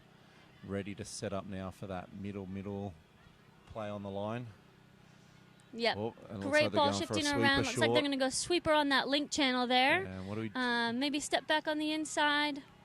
That's Charlotte Hugh in there at half. I'm hoping I pronounced the Cantonese surname correctly. I did have to throw it in there before the end of this game. But the Rampage turn over that ball as they're attacking that line, and now the Charm are getting ready to come back out. Yep, and you can just see a little bit of disconnect here as they get tired, but they're still able to go forward, go with momentum, and unfortunately a little bit of friendly fire there sees the Northeast Rampage with a fresh set of 6 at their line. So Caitlin, you've transitioned into the commentary box here after playing previously. What do you prefer most? You know, if you ask people, they tell me that I wear a lot of hats here when we come out to a touch field. But I'd have to say, you know, there's nothing better than playing touch with your friends. And as I say that, you see Chloe Mann go over one more time, and I'm sure she's just having a wonderful weekend out here playing touch with her friends. That's right, Caitlin. Whether it's friends, family, colleagues, anything like that, if you're watching us from a far off distant land, just remember that, you know, all you need is a set of field, a few markers on the field, and then a ball, and you can play a fun, friendly, limited contact game of touch football, which, you know, develops skills in multiple different areas of life these days. Yeah, and we had a nice little friendly contact there in the touch that defense was not too happy about. But you see the Southern Charm just really wanting to go direct and go forward. These last 30 seconds, we've got the heartbeat going in the background. It makes my heart race whether I'm on the field or in this commentary box. So we'll see what the Northeast Rampage does here with this next 30 seconds. This might be the last set of the game here, unless the Charm can affect a turnover early on in this set. But it looks like with the score currently set, I think the Rampage will take out this game and set themselves up for a really great spot tomorrow. Yeah, Going to be really exciting. We have one more game left to determine what our playoffs look like for tomorrow. But great game here to the Northeast Rampage, and lots of fun to watch the Southern Charm as they grow through the weekend. As we close out here, don't go anywhere. The next game between the Northwest Wild and the Western Shred will be coming up, and this may even determine some of the playoff positions that we do have for tomorrow's game. So if you need to, wherever you are in the world, grab a drink, grab a bathroom break, grab something to eat, and be back here in not too distant short 17 minutes. You won't have the lovely commentary of Caitlin and myself, but we'll be on the sideline there watching for a great final game. And you will have Seventh Touch in the commentary box for that last one as well.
Hello and good evening, team. Welcome to Red Mountain Park for the last fixture of the day of the inaugural 2025 USA Touch Quad Series.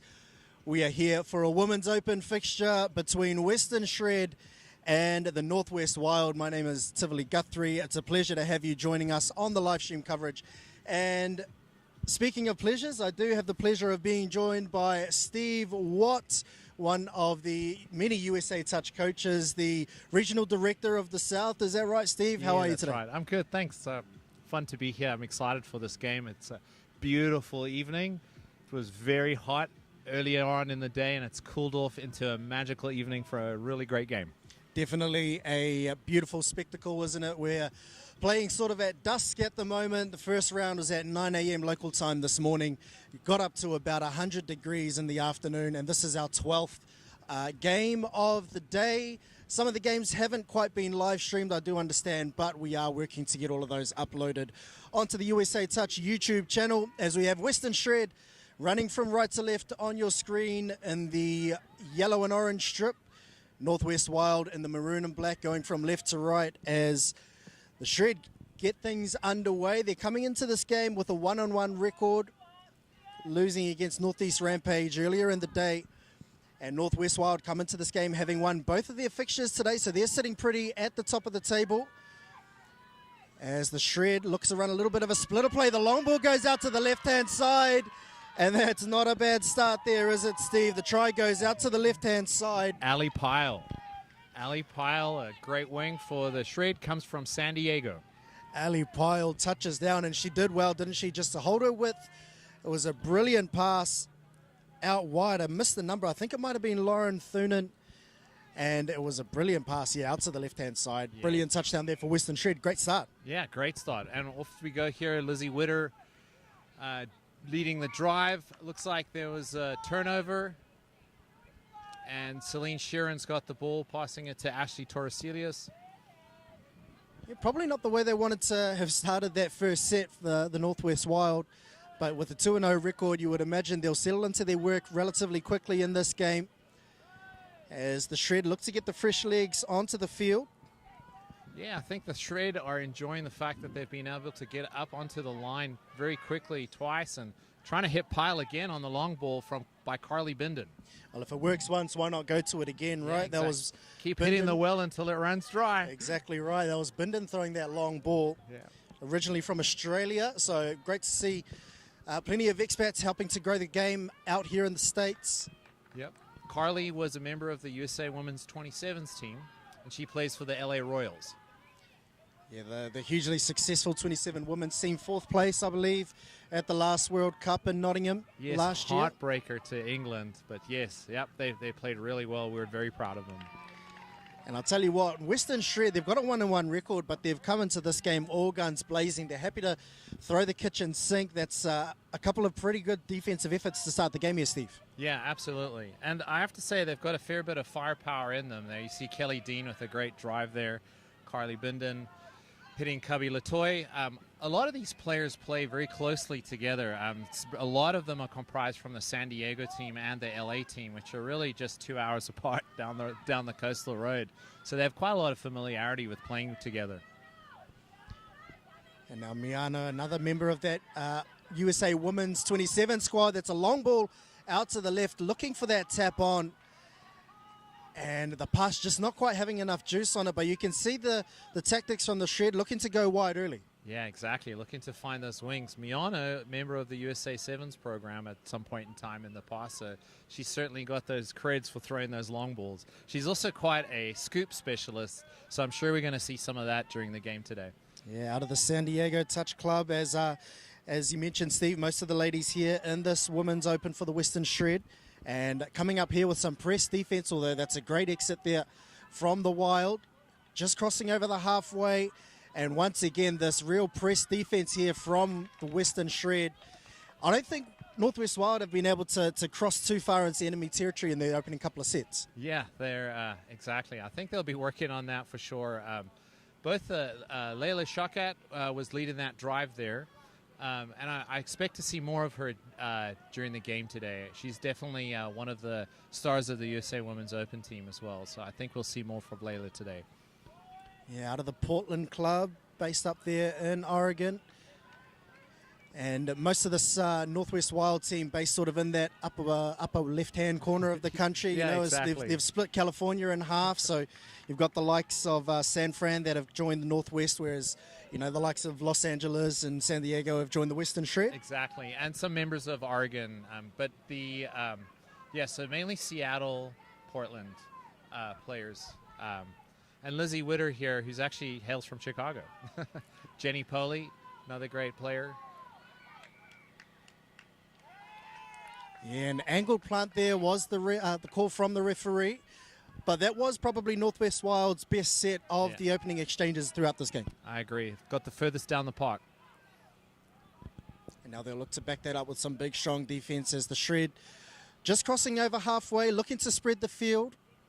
And now they'll work their way up the middle channel. Bindon looking to scoop on the back end. Here's that scoop you talked about, Steve. Yep. They've got numbers here on the left-hand side momentarily. It's catch and pass, but that's well defended there from the Northwest Wild. Touch and pass is the call, and they'll get the ball there with not too much damage done to their defensive line. Yeah, I have to wonder if it's part of their tactics where they're killing the ball on the far edge of the field, making them, the Wild, have to work harder to get to their box. Yeah, and work hard to the box they have to do, as that's a third touch. Approaching the halfway, that's got to touch 4, so they've still got a couple touches left. That's a great drive there. Laura Milanese from San Francisco. Yep, great drive. I did wonder whether Bindon was onside there. Referee does say she was. And so Western Shred. Again, I think Northwest Wild are sort of warming into this game at the moment. Yeah, you can see the Wild are working hard here to sort of keep the Shred in their own half and sort of win the battle of the middle third here. This is much better from the Wild defensively. Yeah, and as we know, if you are a follower of touch, you know that if you control that middle third of the field, it does go a long way towards you winning the game. And the Shred, I would say, probably have the upper hand in that aspect in the opening exchanges, as they look for a sweep around to the link, looking to throw a pass, a little bit of a misdirected one, and the ball goes to ground. Now the Wild with the ball, they'll look to ruck off their own try line. Milanese again with the drive. Oh, lovely check off ball all the way to halfway, over halfway. Yeah, beautiful run there. I think that might have been Criccio out on the left-hand edge. Shockett, that was touch 4 going into touch 5 here. It was a great drive. They've got numbers. Oh, she's through. Just needs to find a teammate. And touch there is the call, but that was enterprising play. It was probably their best set of the game. I think that was Kayla Lawson going through for the Wild and just unable to connect with a teammate, but they're down the right part of the field, and that's probably the best thing that they've done all game. Yeah, they're aggressively looking to hold the West in here. It's touch 3 here. Yeah, and this is better from Touch the 4 Wild. on We did say they were warming into their work here. As we see Sharon looking to come out of dummy half. Another that is originally from Australia, made her home here in the United States, and she's caught in possession. So Wild, I think they'll be happy with how they've been able to build back into the game. Absolutely. Yep, a great. If you notice the last few sets, they've been getting the West further and further back, getting into increasingly better field territory each time. Yeah, definitely increasing their chances here, and as a result, they're able to attack close to the 7 as a scoop comes out a half. Whoa, big heavy contact in the middle of the field. And that was Jenny Poley coming out of dummy half. Took a heavy shot. The pass didn't quite connect. But once again, they're down on the 7-meter line, so I think they'll be relatively happy with that, the Wild. Yeah, for sure. Although not so much happy with that. A compounding penalty on the back end, and because it is a ruck infringement, they will go back 10 metres. Heavy contact in the touch was the call from the referee. And now Western Shred, as a result, within 3 touches, they're crossing over the halfway line.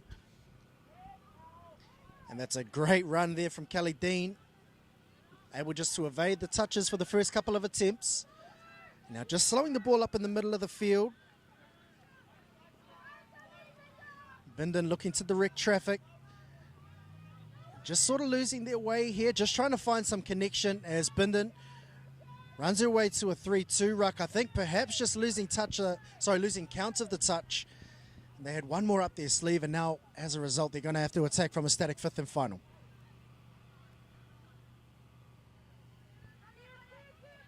Although you wonder if they can pull a rabbit out of the hat. Touch ends up coming from the Wild. Yeah, I think if they had just set up a strike attack or a strike move on the last touch of that previous set, they may have fared better, but Wild is now. Wow. We have a winger shooting right up the sideline, almost all the way to halfway. Touch 2 on the 10-meter line. Yeah, they've really, really warmed into their work here, the Wild. Now they're rolling. Now they're looking like the team that has won 2 games and are currently undefeated in this tournament. I thought there was a play-through call. They've gone a long way back past the try line. I think Whippich was dummy half there as well. Yeah, and that was the call from the referee as well. A little bit tough to see the orange lines from our commentary position. But now Western Shred, they started with a hiss and a roar, but now that the Wild are starting to gain some parity through the midfield, the wheels are starting to fall off a little bit in this first half. Yeah. Much more aggressive defense here from the Wild, and it's working out well for them. They've turned the tide, so to speak. The West having a much harder time to get up. As I say that, Miyano makes another break. That's her trademark move. She can scoop from anywhere. And touched in position, so now the Wild. Oh, that's probably the first unforced error that we've seen for perhaps maybe the last sort of 5 or 6 minutes from the Wild. I don't think they'll be happy with that. They concede possession and they concede field position. And so now the Western Shred with essentially a full set of 6 bang on the 7-meter line will look to run their attack as the sweep comes around. Thunen looking to dive in and underneath. Was the defender onside? Referee says yes, the touch was made. But it's not a bad shout to get down to the line and touch one.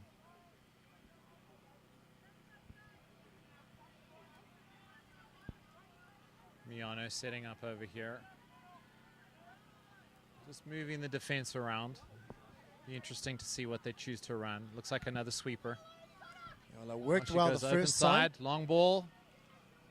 Unfortunately, goes to ground.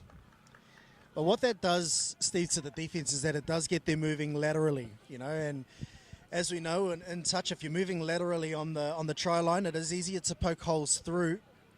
And so Western Shred, I think maybe that might be the option for them. If they get a full set of 6 on the 7, is to try and run those sweeps. They do have a couple of exponents there that are able to get close to the line, use their tall frames to dive in and underneath. Yep, the Western Shred certainly have a large number of really tall women on their side. Good divers, good arm reach. Yeah, and with that length, obviously comes the long levers as well, which means you can dive from a long way out. Exactly. Which is an absolute asset in the women's open game. Now the Western Shred, they start with a fresh set of 6 themselves.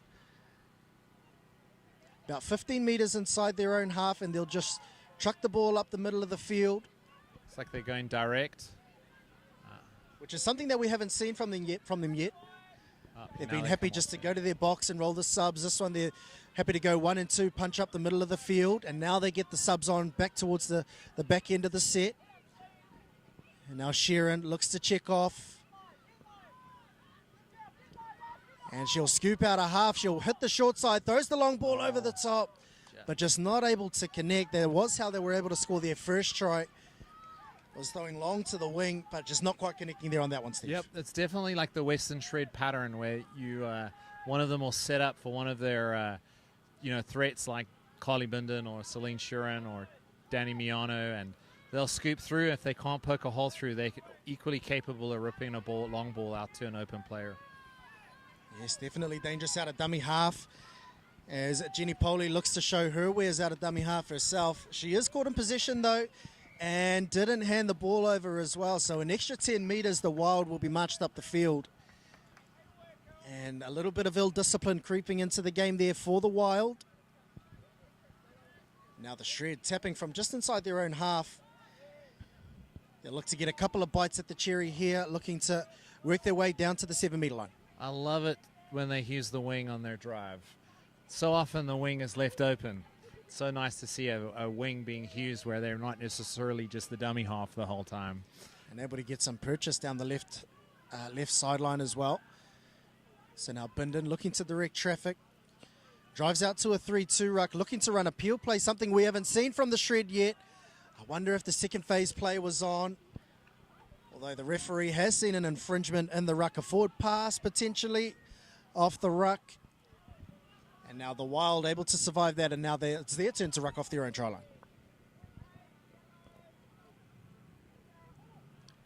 A hint of an obstruction there from the Wild. Referees happy to let that play on though. Now with a couple more drives, I've been impressed here with their number one. 3 great drives, and now they look to get in behind. Pitch. Did they get her? Are the refs letting that play through? I think they are. And the Wild, they managed to notch their first of the afternoon. Justine JT Whippich, very elusive and really smart player on the types of lines she runs when she does scoop. She tends to know exactly where to go, and she's got a good pass to go with it. She was one of the finalists for our scoop drill on the skills showcase on Friday night. And what a showcase it was. If you weren't here in Mesa in Arizona, it was a great showcase of the skills of the players and the athletes that we have here for USA Touch. We had some long ball throwing contests, some passing accuracy. We had some scoops, some sprints, some relays, finished off with the one-on-one on the 7-meter line. And yeah, just an excellent showcase of the skills and the skill level that we've got from the players here in the States. Absolutely. It was a fun evening, you know. It was sort of like the pre-activities before the main event kicked off. The players had a lot of fun cheering for their different regions. Absolute blast. And now the Wild just crossing into enemy territory. No touch was made, so she was allowed to continue. And that's a great drive there. They just need to finish it off. They've got the momentum. The flow is there. And the referee, as a result, that's just a result of some good hard rucking there, isn't it? Exactly. I think that latch she made like 25 meters. That was impressive. I think that was Lizzie Witter. It was indeed Witter out of the Portland Touch Club. And now I think this may perhaps be the first full set of 6 we've seen from the Wild attacking the Shred line. So maybe our first real chance at seeing how the Shred are able to defend on their own try line. That's Poley working in the middle, looking to get the quickie. Just took her eye off the pass. And an unforced error, unfortunately, comes the way of the Northwest Wild. Let's see if they can make up for it by holding the Shred in here. Yeah, some good hard press defense. That's what they were able to, or that's how they were able to sort of gain their footing in this match. And Shred, once again, we see them rucking up the middle of the field for the first couple before going to their box. Yep, and it's number 77, I think, is Nikki Kenyon. Just recently played mixed open for the USA, and also I think she's actually wearing an 8 right now, but also played on the USA 15 side, I believe at wing. As we see, plenty of talent floating around, and we do see in this game as well as in plenty of other games across the day today, the ability and the skills of athletes to be able to play touch and rugby. And, float in between these different sports. Sevens is obviously another one. And those transferable skills just showcasing the quality of touch. Absolutely. I think one of the fun things in the States is sometimes the seasons are complementary. It just depends. It's such a big country. 15 season can be different in different places. But at least in the South, the seasons between 15, sevens, and touch they don't overlap too much. So players can do all of them. Yeah, and how good is it to get some of these athletes here for the inaugural 2025 USA Touch Quad Series, as I think that was Whippich once again, just looking to kill the ball out on the right-hand side. And now the Shred get the turnover and will look to push to their box immediately. Sheeran looking to appeal to the referee for a penalty. They're a mile offside there, the Wild. A little bit of miscommunication there between players and referees. Although a heavy touch has been called from our adjudicators. And so the Shred look to get the ball and tap at the halfway line. Yep. referee Danny Cherry from Austin, just reestablishing order, explaining the decision, and getting the game going again. Yeah, and just a huge shout out to our referee contingent for this match, or for this tournament, I should say. We're very fortunate. We have a core bunch of really dedicated referees that spend a lot of time investing in their own education and pushing themselves to be able to referee at higher levels. We're very fortunate. As the ball goes to ground there for the Western Shred out on the left-hand edge. And I suppose it would be remiss of us to not mention Maya Williams, the former world #1 referee from New Zealand, coming over and lending his knowledge and expertise to the referee contingent. Ably assisted by Jay as well, out of Chicago Touch Rugby originally. Yep, Jay Alston. Yep, I was walking past their referee tent and Maya had the iMac up with the big 26-inch screen going through video review with the referees. Really professional operation. We're incredibly fortunate to have him here and just to help develop our referees. Well, I tell you what, once they're done with it, if they're able to lend that to the commentary box, that'll be a great help. As the Northwest Wild now, with a couple of seconds left on the clock in this first half, the hooter goes in the background, allowed to play through, 3-on-2 momentarily on the right-hand side, and the ball eventually goes to ground. So a little bit of heart-in-your-mouth stuff there from the Northwest Wild. Western Shred able to defend that, but an even contest. We saw Western Shred get up early in the opening exchanges. Northwest Wild able to pick it back. Is that a fair reflection, do you think, Steve, of the first half? Yeah, absolutely. I think you saw the Wild eventually win the battle of the middle third, and the whole momentum of the game shifted, right? He started off with being all Shred, and as we end the half, we feel like it feels a little bit like the momentum shifted towards the Wild. And they do have the momentum. We'll see if they continue to keep that momentum into the second half, but we will take a short break with the Northwest Wild and Western Shred all drawn at 1 apiece.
And welcome back to the 2025 USA Touch Quad Series, where we are here for a gripping Women's Open fixture between the Western Shred and the Northwest Wild. I am Tivoli Guthrie in commentary, joined by Steve Watt. Steve, if you were the coach in these sub-boxes at halftime, what would you be telling your players? Maybe first from a Western Shred point of view. I think sometimes, I think an easy way to handle aggressive wave defenses is get set up early. Get set up before them. So if you can get the offense going, wave defenses take a bit of time to coordinate. And if they're uncoordinated, they leave big holes to run through. And so I think that's where I'd start. And then from the Northwest Wild, I'll get your thoughts very soon. They do have the ball on the 7-metre line, so they get first attacking opportunity as they rip a long ball. That's a brilliant play. Yeah, great identification. Able to convert. No, that was a great touch from Western Shred, but that was a great